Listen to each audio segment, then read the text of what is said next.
우리는 더욱 깨어서 기도해야 합니다. 아마 어느 세대보다도 더 깨어서 기도해야 될 거예요. 왜냐하면 우리는 어느 시대를 살고 있다고 지난번에 말씀드렸죠. 마지막 세대를 살기 때문에 우리는 더욱 깨어서 기도해야 한다라는 거죠. 지난주에 우리는 마지막 세대의 증거를 영상을 통해서 그리고 말씀을 통해서 이미 여러 번 보았습니다. 지난주 말씀 듣고 영상 보면서 마지막 세대 아닌 것 같은데요 하시는 분, 그렇게 생각하시는 분 손 들어보세요. 없잖아요. 없는 걸 보니까 다 그렇게 생각하는 것 같습니다. 맞습니다. 마지막 세대예요. 마지막 세대. 지난주에 읽었던 성경 구절 중에서 부분을 제가 한 번 더 읽어보도록 하겠습니다. 정말 우리 세대하고 해당되는지 안 해당되는지를 여러분이 한번 들어보세요. 예수께서 이르시되 너희가 사람의 미혹을 받지 않도록 주의하라. 많은 사람이 내 이름으로 와서 이르되 내가 그라하여 많은 사람을 미혹하리라. 난리와 난리의 소문을 들을 때 두려워하지 말라. 이런 일이 있어야 하되 아직 끝은 아니니라. 민족이 민족을, 나라가 나라를 대적하여 일어나겠고 곳곳에 지진이 있으며 기근이 있으리니 이는 재난의 시작이니라. 너희는 스스로 조심하라. 사람들이 너희를 공회에 넘겨주겠고 너희를 회당에서 매질하겠으며 나로 말미암아 너희가 권력자들과 임금들 앞에 서리니 이는 그들에게 증거가 되려 함이라. 아멘. 이 중에서 지금하고 맞지 않는 것이 하나도 없는 것 같아요. 그렇죠? 언제나 말세였어요. 2000년 전에도 했어요. 하지만 2000년 전에 비해서 지금은 더 말세죠. 그렇죠? 지난번에 도표를 보기도 했지만 지진이 근 3년 사이에 엄청나게 거의 기하급수적으로 이렇게 가파르게 그래프가 그려지는 것을 볼 수가 있었습니다. 기후 문제라든지 금융 경제 통합이라든지 과학의 무서운 급속한 발달이라든지 전쟁은 더 많이 일어나고 있죠. 이런 모든 것들 정말로 자다가 깰 때가 되었다라는 거예요. 자다가 깰 때가 되었다라는 것입니다. 특별히 기독교를 미워하는 사람들이 점점 많아지고 있는 것 같아요. 그렇죠? 극령 무슬림들이 크리스찬들을 괴롭히고 많은 사람들을 죽이고 성경을 불태우는 일들은 이미 여러분들이 조금만 더 세계 기독교 정세에 관심이 있으시면 다 아실 거라고 생각이 들어요. 여러분, 저 요만할 때 교회 다닐 때 목사님 그러면 교회 안 다니는 사람들도 자세를 바로 하고 어렵게 생각했단 말이에요. 그때 그 모습을 보고 부러워서 목사가 된 건 아니고요. 웃자고 얘기예요. 조금 분위기가. 그런데 어쨌든 그때는 그랬단 말이에요. 그게 벌써 20년 전밖에 안 된 얘기예요. 얼마 전 얘기란 말이에요. 근데 지금은 너무 예수 믿는 사람들이 마치 무슨 도둑질이라도 하고 사는 사람들처럼 생각하는 사람들이 상당히 많이 있어요. 악한 사람들처럼 생각하는 게 너무 많이 있단 말이죠. 물론 우리가 부족해요. 연약하고 우리 선배들의 신앙 같지 못한 것은 사실입니다. 그러나 어쩔 때는 그런 생각을 해요. 도대체 우리가 그만큼 잘못했나? 라는 생각이 들 때가 있습니다. 여러분, 오늘 기사 난 거 보고 제가 조금 화가 났어요. 뭐냐면 그 세종시 신시가지에 대한 기사가 이렇게 났더라고요. 세종시 지금 이렇게 개발하고 그래서 아파트 분양하고 그러잖아요. 근데 기사 제목이 뭔지 알아요? 교회는 있는데 약국은 없다요. 교회는 있는데 약국은 없다. 그게 뭐냐면 신시가지에 이제 아파트는 다 지어놔서 사람들이 입주하기 시작했는데 그 공공 기물이라든지 슈퍼라든지 사람들이 이렇게 꼭 필요한 그런 것들은 아직 덜 됐다라는 그런 내용을 기사에 썼어요. 근데 제목이 뭔지 아세요? 교회는 있는데 약국이 없대. 아니 근데 교회가 거기 왜 들어가냔 말이에요. 난 그래서 교회가 또 잘못했는지 알고 들어가서 봤어요. 근데 아무 얘기도 없어요. 근데 그렇게 교회를 비꼬고 들어가야지 사람들이 또 예수쟁이들 뭐 문제 일으켰나 이러면서 들어와서 본단 말이죠. 밑에 댓글이 달렸는데 150 몇 개가 달렸어요. 10개 중에서 8개는 기독교인들을 욕하는 거예요. 아니 도대체 뭘 잘못했길래, 이 기사에서 뭘 했길래 왜 욕을 하는지 도대체 모르겠더라고요. 있는 것 같아요. 마지막 때 너희들을 공회에 넘겨주겠고 매질을 당하게 하겠다라는 것이 좀 더 구체적화되지 않는 것인가. 여러분도 한번 생각해 보시길 바라요. 그래서 마지막 세대의 가장 중요한 것은 뭐냐면요, 우리가 잠에서 깨는 거예요.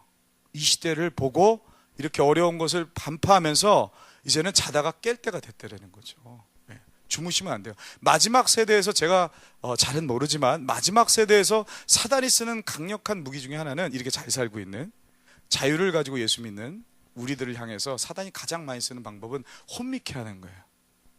잘못된 게 없는 것 같은데, 내가 열심히 사는데, 내가 하나님 앞에 아무런 잘못이 없는 것 같은데 라고 착각하게 만드는 일을 사단이 마지막 때에 우리처럼 자유롭게 예수 믿을 신앙생활할 수 있는 사람들에게 쓰는 방법이 아닌가, 그런 생각을 저는 해봅니다. 내가 자고 있는지 누워 있는지 환상을 보는지 깨어 있는지 그것을 모르게 한다는 거죠. 그래서 나는 아무런 잘못이 없는 것처럼 느끼게 하고, 하지만 영적으로는 잠들어서, 그래서 마지막 때 등잔을 준비하는 지혜로운 다섯 처녀처럼 못되게 만든다는 거죠. 그런 여자로 준비되지 못하게 하는 것, 그것이 사단이 쓰는 마지막 세대의 그런 전략인 것 같습니다. 그래서 무엇이 필요하냐면 우리는 깨어 있어야 돼요. 어떻게? 영적으로 깨어 있어야 되죠. 우리 마음과 생각, 영이 우리는 깨어 있어야 돼요. 우리 몸이, 우리 모든 전인적인 것들이 깨어 있어야 한다는 거죠. 그래서 깨어 있어야 합니다. 깨어 있어야 돼요. 그러기 위해서 우리에게 뭐가 필요하냐면 말씀 듣고, 그리고 그 기도로 깨어 있는 거, 기도하는 거, 그것이 정말로 중요하다는 거죠. 이 두 가지를 통해서 우리가 무엇을 할 수 있냐면 혼미해지지 않고 정확하게 이 시대를 볼 수 있으며 정확하게 이 시대에 깨어 있을 수 있도록 돕는다라는 거예요.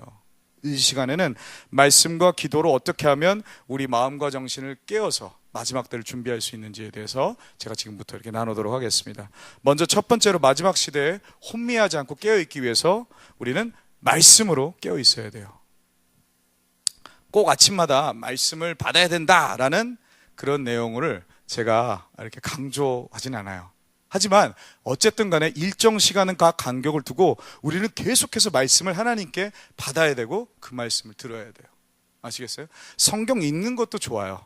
그리고 또 듣는 것도 좋아요. 근데 중요한 것은 뭐냐면, 그런 것들도 우리에게 꼭 필요하지만 더 필요한 건 뭐냐면 말씀을 레마로 받아야 돼요. 레마라는 건 무엇이냐면 하나님이 말씀하시는 그 말씀들 중에서도 특별히 내 마음에 감동이 돼가지고 이런 것이구나 라고 깨달음이 주시는 말씀이 있어요. 그 말씀들을 우리는 계속해서 받아야 된다는 거죠. 설교 시간도 좋고 여러분 큐티 시간도 좋고 성도들과 나누는 시간에도 상관없어요. 여러분 하나님께서 레마로 내 마음에 감동으로 말씀하신 거 경험한 거 언제였어요? 어제. 집사님 할렐루야 합니다. 네. 이게 점점 간격이 멀어지면 안 돼요. 이게 감격이. 그러다가 어느 순간에 그거를 못 듣기 시작해요.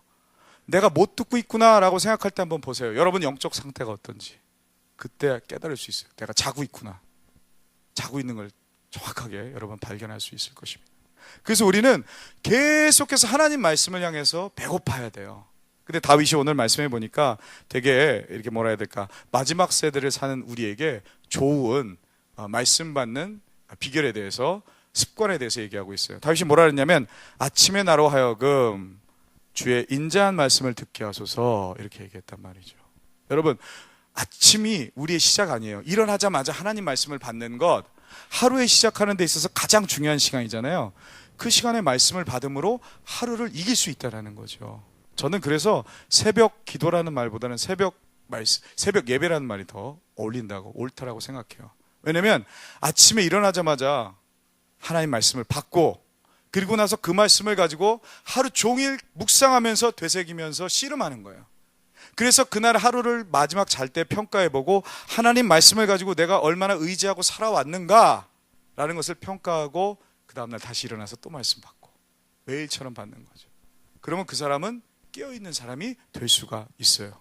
새벽기도 나오라고 강조하는 데는 거기에 이유가 있어요. 다른 것보다도 저는 그것 때문에 여러분에게 말씀드린 거예요. 왜냐하면 매일처럼 승리해야 되니까, 매일처럼 싸워서 승리해야 되니까. 어제 저녁에 드라마 보고 나서 새벽에 못 일어나면 밤새도록 서핑하고, 젊은 청년들 밤새도록 인터넷 서핑하고 나서 그 다음날 못 일어나면 그럼 그날은 진다니까요. 못 깨어 있는 거예요. 그날은. 그 다음날이라도 깨어날 수 있으면 좋은데, 첫날 깨졌는데 그 다음날 당연히 깨지지. 셋째 날 깨지고 넷째 날에서 한 5일 정도 깨지고 나면, 그러고 나면 내가 어디 와 있는지 모른단 말이에요. 영적으로. 그럼 주일날 예배 드리러 오면 예배가 잘 될 것 같아. 죄책감만 눌려가지고 예배 드리질 못한단 말이에요. 사람이 좀 회개할 때 확 하나님 앞에 달려 나올 수 있는 그런 배짱과 믿음이라도 있으면 빨리 그것을 회복하고라도 나오는데, 그 믿음도 없어가지고 와가지고 빙빙빙빙, 이제 예배 드릴 때 안전은 있지만 내 영혼이 빙빙빙빙 도는 거야. 제자리에 앉지도 못하고. 그 일이 계속 반복된다는 거예요. 계시죠. 그러다 보면 교회 나오면서 계속 공허해요. 하나님 안 계신 것 같아로 연결된다라는 거예요. 그래서요, 아침마다 말씀 받는 것, 순간순간 말씀 받는 것은 무엇보다 굉장히 중요해요. 그게 나를 지켜주거든요. 그것이 내가 어디로 가야 될지, 그리고 나를 하나님의 말씀으로 인해서 이끌어 주시는 것들을 우리가 경험할 수 있기 때문에 그렇습니다. 여기서 보니까 내가 다닐 길을 알게 하소서라고 여기서도 말씀하고 계시잖아요. 여러분, 수련회 갔다 오면, 지난번에도 한번 얘기한 것 같은데, 수련회 갔다 오잖아요. 갔다 오면 얼마나 은혜롭고 좋은지 몰라요. 예? 3일밖에 안 가요. 3일 수련회 갔다 오면 3일밖에 안 가요. 세상에 나가면. 그거 여러분이 못나서 그런 게 아니에요. 지극히 정상적인 거란 말이에요. 3일 수련회 하면 3일 은혜 간다니까. 하루에 그 아침 시작에 새벽 기도 한 번 하면 그거 하루 가는 거야, 그 은혜가. 오늘 밥 먹으면 이게 뭐 20년, 30년 가나? 오늘 아침 밥 먹으면 한 끼 식사하면 6시간, 7시간 가는 거야, 그 식사가. 그거 또 먹는 거지. 3시간 만에 한 번씩. 예, 그런 분들도 있어요. 그러니까 집사님은 더 많이 말씀 받으셔야겠다. 하루에 한 6번 받으셔야 될 것 같아요. 맞아요. 그런 거예요. 수련회 3일 하고 나서 3일 후에 은혜가 끊어지면 3일 후에 또 수련회 하면 되는 거예요. 내가 하루 지나서 은혜가 떨어지면 아침에 은혜 받으면 되는 거예요. 그 다음날 또 은혜 받으면 되고, 그러면 또 깨어있고, 매일같이 깨어있고, 그게 쌓이고 쌓이다 보면 어느 순간에 예수님 왔을 때 너는 깨어있었어? 라고 얘기를 듣는 거라니까요. 이상한 게 아니에요. 나는 은혜를 잘 까먹어. 당연하죠. 다 까먹죠. 누가 그것을 계속 킵할 수가 있어요. 예수님도 안 되잖아요, 그게. 예수님도 안 되셔서 어떻게 하셨어요? 사역하다가 스톱! 나 은혜 받으러 가야 돼 하고 산에 올라가서 기도하시잖아요. 새벽이고 밤이고 낮이고 상관없어요. 사역해서 사람들 쫙 있어도 내가 은혜가 중요한 거야. 내가 이 사역을 할 수 있도록 하나님의 관계가 중요한 거야. 말씀 받고 계속해서 갈 수 있는 힘을 얻는 게 중요한 거야. 스톱. 그리고 사람들 다 앉혀놓고 그냥 가버리잖아요, 예수님. 되게 이렇게 예수님 좀 인정이 없으세요? 그렇지 않아요. 예수님 정확하게 뭐가 중요한지를 아는 거지. 여러분, 새벽 기도를 안 하면 아침에 큐티라도 해야 돼요. 그것도 안 하니까 내가 모닝 토스트를 보내는 거였어요, 사실은.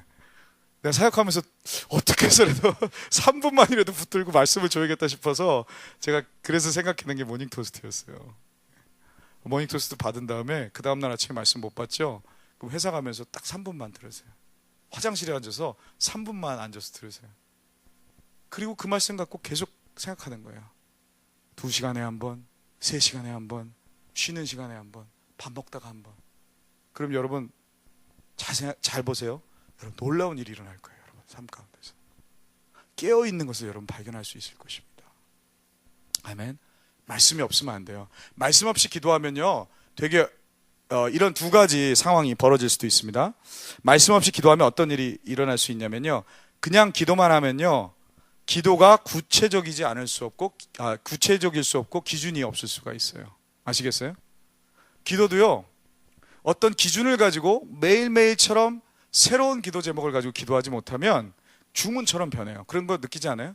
첫 번째 회개, 두 번째 나라와 민족을 위해서, 세 번째 목사님 위해서, 네 번째 교회를 위해서, 가족을 위해서, 그 다음날 주문이 된단 말이에요. 주문이. 예. 나는 생각 안 해도 그냥 착착착착착 나오는 거, 외워서 하는 것처럼. 그렇게 기도하는 거는 문제가 있어요. 매일처럼 하나님이 기준을 주세요. 그 기준이 뭐예요? 말씀이란 말이에요. 말씀.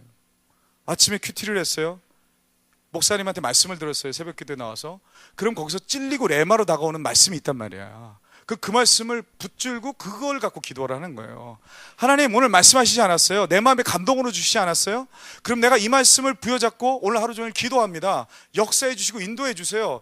말씀에 통해서 역사하신다고 하셨으니 나는 약속을 붙들고 하는 거예요. 하나님. 이러면 할 말이 없죠. 하나님. 약속했는데 안 지키면 안 되지. 하나님. 그렇죠? 근데 그거 없이 계속 주문 외듯이 계속해서 하신다면 여러분, 하나님께서 듣는지 마는지, 자기도 무슨 소리 하는지 모르고 끝날 때가 많이 있을 수 있다는 사실 여러분 꼭 기억하시길 바라요. 그래서 저는 새벽 기도 때나 또 설교 시간에 항상 그렇죠. 말씀 전하고 난 다음에 받은 말씀 가지고 기도하자고 제가 누수히 항상 얘기해요. 왜냐하면 그 말씀을 부여잡고 기도할 때 하나님이 역사하시기 때문에 그렇다라는 겁니다. 두 번째로, 자기식의 기도만으로 빠져들 수가 있어요. 말씀 없이 기도하게 되면. 보통 은혜 받는 사람들도 그 은혜 받는 스타일이 달라요. 처음에 은혜 받을 때 어떤 사람은 말씀 가운데서 하나님 말씀하셔서 그 말씀 때문에 변화돼서 예수 믿는 사람이 있는가 하면, 어떤 사람 기도하다가 불 받아서 저 같은 스타일이 그랬었습니다. 뭐 기도하다가 은혜 받아서 예수 믿는 사람들이 있단 말이에요. 근데 기도하다가 은혜 받아서 예수 믿는 사람들 맹점이 뭔지 아세요? 기도만 좋아해요. 기도해. 안 그런 사람도 있어요. 저는 그랬었어요. 말씀도 좋아서 읽기는 했지만 기도가 더 좋은 거예요. 그래서 말씀 보다가 졸린 것 같다면 얼른 집어치고 기도하는 거예요. 이게 뭐 성경 볼 거 없어요. 기도해야지. 기도를 막 한단 말이에요. 근데 그렇게 하면 어떤 게 생기냐면요, 내가 기도하는 방법과 내가 기도해야 되는 이유 있잖아요, 그것이 다인 것으로 착각하기 시작해요. 근데 말씀을 보면은 기도에 대해서 굉장히 여러 가지 얘기들을 해주거든요. 기도에 대한 그 범위의 스펙트럼이 굉장히 넓다라는 사실을 말씀을 통해서 알게 돼요. 말씀 읽다가 그렇구나, 내가 생각하는 기도는 이런 거였는데 이게 아니고 저런 거였구나 라는 것을 알 수 있게 된다는 거죠. 그래서 내가 아는 그 고정관념의 기도만 가지고 기도할 때 여러분 잘못된 기도로 갈 수 있는 것, 그런 위험성이 있다는 사실 여러분 꼭 기억하시기 바라요. 그래서 우리는 말씀을 통해서 기도가 어떤 것인지를 정확히 계속해서 배워가야 된다는 사실 여러분 꼭 기억하시기 바랍니다. 그래서 아침마다 말씀 받기를 소원합니다. 그리고 아침마다 그 말씀으로 공급하신 하나님의 은혜를 부여잡고 치열하게 하루를 살고 나가시는 여러분 되기를 바라요. 그러고 나서 저녁에 왔는데 오늘의 열매를 붙들고 말씀을 부여잡고 살아서 싸웠던 치열한 그런 열매들을 가지고 왔는데 솔직히 승리할 수만은 없잖아요. 예? 그 말씀 붙들고 오다가 또 깨질 수도 있어요. 질 수도 있고 죄악됐을 수도 있어요. 그러면 저녁에 하루를 마감하면서 하나님 붙들고 왔는데 내가 드릴 열매가 이밖에 없네요. 문제가 이런 게 있어요. 하나님 용서해 주세요. 기도하면 그 다음날 또 말씀 받을 수 있도록 편한 거예요. 그렇죠. 말씀 붙들고 어쨌든 그날 열심히 싸워왔잖아요. 하루를. 그거 알아면 그 다음날 이제 또 죄책감에 또 기도를 못하는 거예요. 말씀 또 못 보는 거고. 2, 3일 되면 이제 또 딱 찔려가지고 더 못하는 거지. 제발 부탁드립니다. 그렇게 안 하셔도 돼요. 2, 3일 못해도 괜찮아요. 솔직히 100일이고 1000일이고 못해도 상관없어요. 그때 회개하고 돌아서면 되는 거예요. 그러면 100일 동안 이제 하지 말아야지. 이런 거를 얘기하는 건 아니라는 사실 여러분 알고 있죠? 제 얘기는 죄책감 때문에 더 갈 수 있고 더 잘 될 수 있는 것들을 놓치지 말라는 걸 얘기하는 거예요. 그때 돌아서면 돼요. 그때 돌아서면 돼요. 아이들이 제가 항상 얘기하지만 걸음마 배울 때 몇백 번, 몇천 번씩 넘어지잖아요. 근데 또 일어난단 말이에요. 또 일어나요. 그런 용기와 배짱을 가져야 돼요. 그래야지 걸을 수 있는 것처럼, 그래야지 우리가 하나님 말씀에 능통한 사람이 될 수 있다라는 거죠. 예. 그렇게 해서 말씀을 받고 제가 뭘 해야 된다고 그랬죠? 그 말씀 부여잡고 기도해야 된다고 제가 말씀드렸습니다. 기도에 대해서 말씀 나누도록 하겠습니다. 그 빌립보서 4장 6, 7절에 이렇게 얘기하고 있죠. 아무것도 염려하지 말아라. 오직 모든 일에 기도와 간구로 구할 것을 감사함으로 하나님께 아뢰라. 이것 한 말로 줄여서 기도해라 이런 뜻이죠. 열심히 기도해라. 그러면 어떻게 하신다고 되어 있어요, 성경에.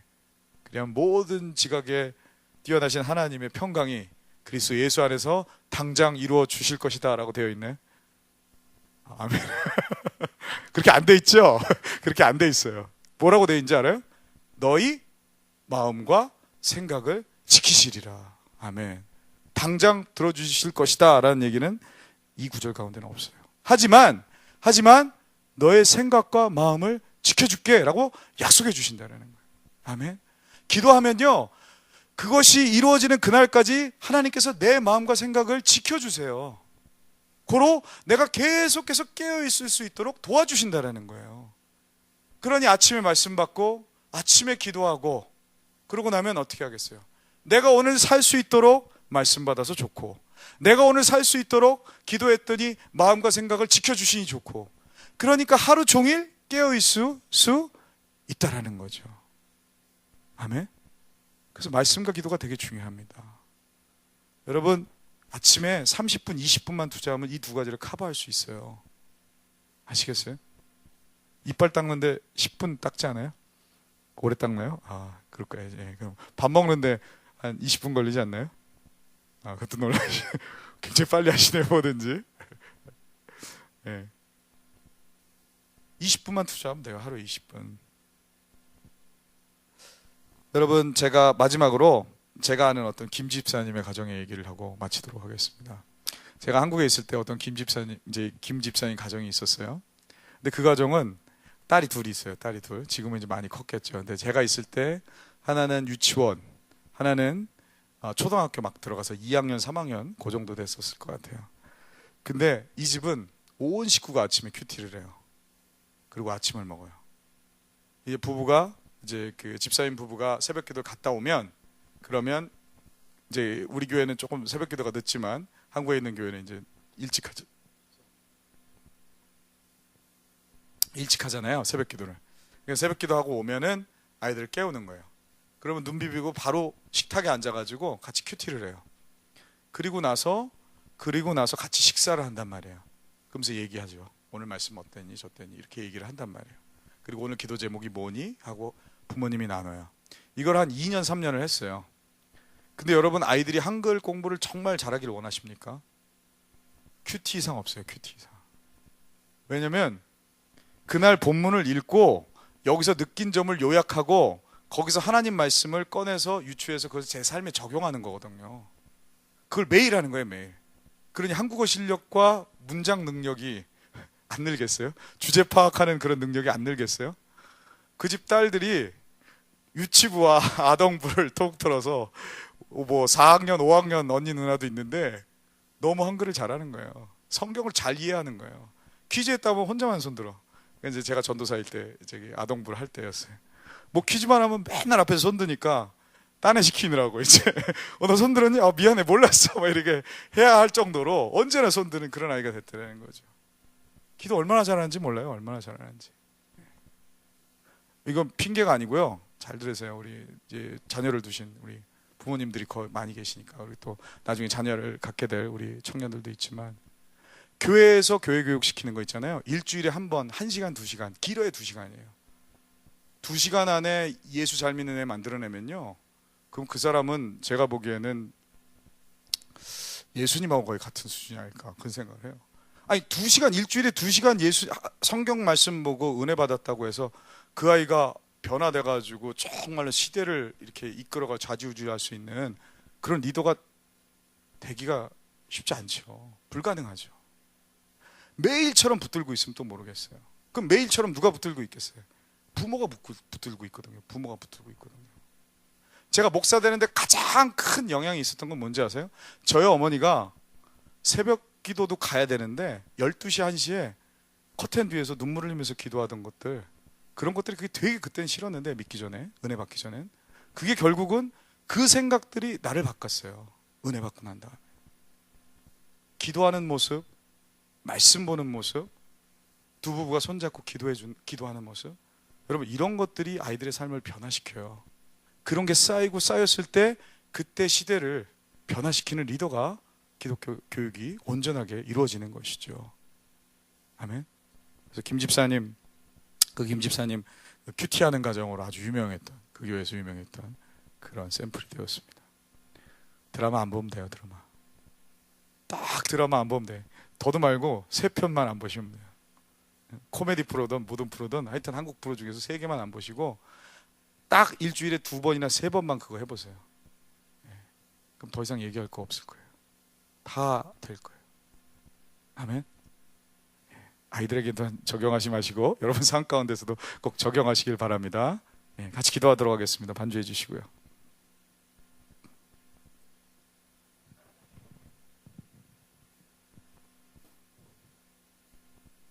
여러분 마지막 세대를 살고 있습니다. 다시 한번 들으세요.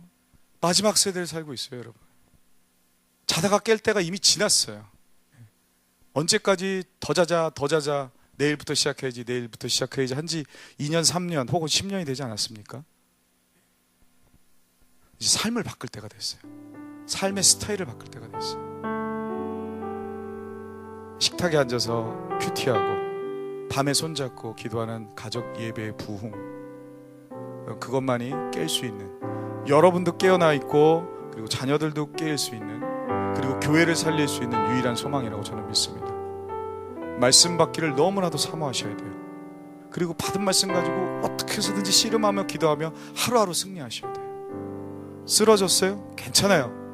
뻔뻔해 보여도 상관없어요. 회개하고 그리고 다시 그 다음날 일어나서 또 그 길을 가세요. 그게 진짜 지혜로운 사람이 그 사람입니다. 이 시간에 받은 말씀 가지고 여러분 적용할 부분들을 생각하면서 한번 통성으로 기도합니다. 기도하겠습니다. 하나님 아버지 감사합니다. 우리에게 마지막 세대에 깨어라라고 말씀하시고 환경들과 상황들로 보여주시는데, 하나님 아버지 어떡하지 마지막 때인데 깨어야 되는데 그렇게만 얘기하고 있는 우리들의 모습을 봅니다. 내가 결단하고 작은 것을 실천하면 마지막 세대에 깨어있을 수 있음에도 불구하고